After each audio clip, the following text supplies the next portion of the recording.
Welcome to Knightline for Thursday, October 28, 2021. I am Nicole Viagioni with your school news and announcements for Jose Marti MAST 6-12 Academy. High school students in grades 10, 11, and 12, National Honor Society applications are due on November 2nd. There will be no exceptions to this. If you received an application and are interested in applying, make sure to turn in your application by Tuesday to Ms. Cruz in the Media Center. Congratulations to Junior Seisha Wani, our students working against Tobacco Club president, for being elected for the second year to represent our district on the State Youth Advisory Board for SWAT. She is a part of a collaboration of youth across the state that work with Florida's Department of Health to fight big tobacco work and legislation for tougher tobacco laws. Have you lost a water bottle or lunch bag or something else? Your lost item may be in the lost and found in the office. Visit the office and see if your lost item has been found. After school math tutoring for middle school students continue. Tutoring is available Monday with Ms. De La Vega in room 1301, Wednesday with Ms. Henderson in room 1328, and Thursday with Ms. Garcia in room 1316. Tutoring hours are from 2:30 to 4 o'clock on Monday, Wednesday, and Thursday. National First Responders Day on October 28 recognizes the heroic men and women who make it their business to take immediate action when disaster strikes. Here are Daniel and company to tell you more.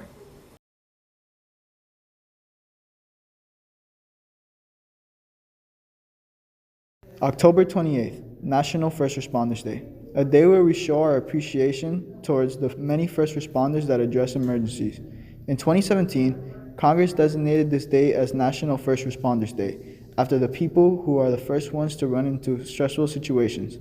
They put their lives on the line for others, providing assistance and aid to the scene of an emergency. Let's show our gratitude and pay tribute to the endless hours of service they provide.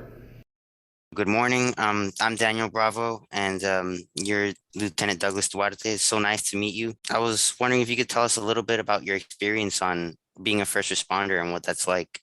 Well, my experience being a first responder, it's a thrill, you know. No 2 days are alike, and that's got to be like the primary reason why I chose to be a firefighter for that simple reason. So I just had these three questions for you. How do you feel about your job? I was right after high school, like you're in right now. I joined the U.S. Army, you know, and I joined the U.S. Army for 4 years, and I was M1A1 tanker, and I did that. Went to Korea, went to Colorado Springs for the remainder of my 4 years. But once the Army was over and I was going to come back to the civilian sector, I said, man, you know what job can give me, you know, the thrill, you know, like I was a thrill seeker, you know, so I was like, man, I can't work in an office. What can I do, you know? And I'm telling you, without a doubt, this was the job, you know. So it's fulfilling in many ways, and that's why I chose this career. Question two, what are your favorite parts of the job? My favorite parts of the job are the camaraderie, you know, with the guys, you know. We work 1 day on, 2 days off for 30 years. So imagine those people that you work with, you get to know them for a third of your life. It's almost like your extended family. I mean, seriously, you know their kids, you see their kids grow up, you meet their spouses, you know, you go to their events, they come to your events, vice versa, you know, and it's it's it's an extended family. I would say that has to be, you know, going to work and knowing that you're almost working with your brothers and sisters, you know. It's a special feeling. It's awesome knowing that you're going to work every morning and that you have people you could count on and rely on.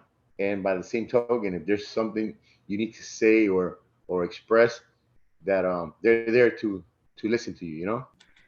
It's so nice to hear stories from a firefighter like that, and your whole like journey from I guess the Army to now. It's very, very amazing.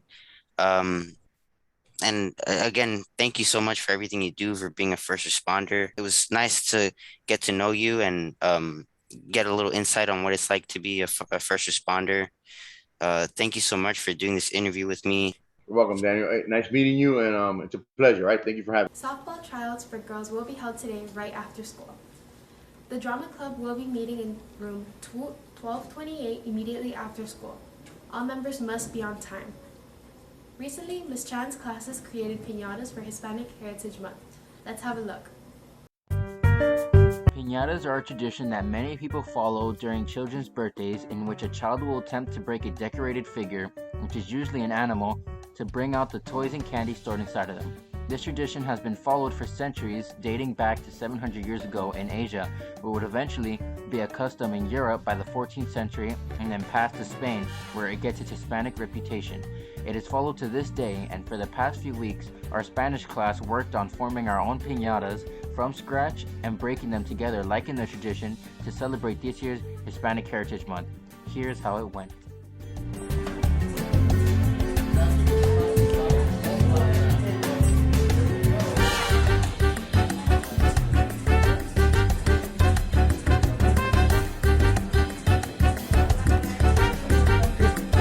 Hey guys, so what inspired you to make this piñata? Well, I was inspired by the unique design, because let's be honest, people haven't seen a piñata like this. That's true. Okay, so what's the point of the piñata? Well, the point of the piñata is that in Mexican tradition, making piñatas is actually a very old tradition, and what we've done here is we've taken a modern design, put a traditional twist on it. Sounds pretty interesting. Alright, final question. What's the importance of Hispanic Heritage Month? Well, Hispanic Heritage Month is a very important time to celebrate our traditions and our culture, and I feel like putting together this twist between pop culture and ancient tradition helps to keep the culture alive and relevant in our day. What inspired us to make this piñata is the current chapter that we are in for our Spanish 4 class. We are learning how to prepare for a Mexican or for a party in general, Hispanic party.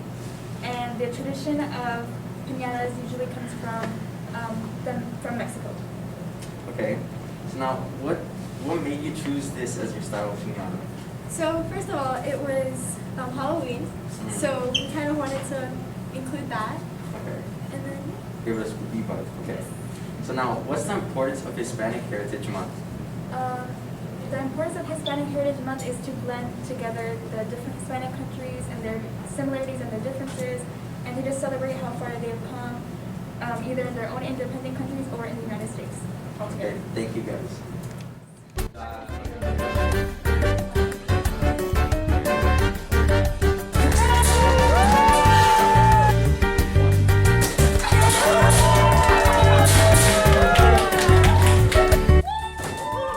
We really enjoyed our time making the piñatas and breaking them as well, and we hope that this tradition can continue in our Spanish classroom throughout the years to come. Thank you. It looks like a great time was had by all. Lanyards for your identification cards are on sale for only $3 in room 1101 during your lunchtime. Join us for the Jose Marti MAST Haunted Locker Room. It's taking place in the girls' locker room after school today between 2:20 and 3:30 p.m. Tickets are available for $5 at the door. That's it for us today. Have a great Halloween this Sunday.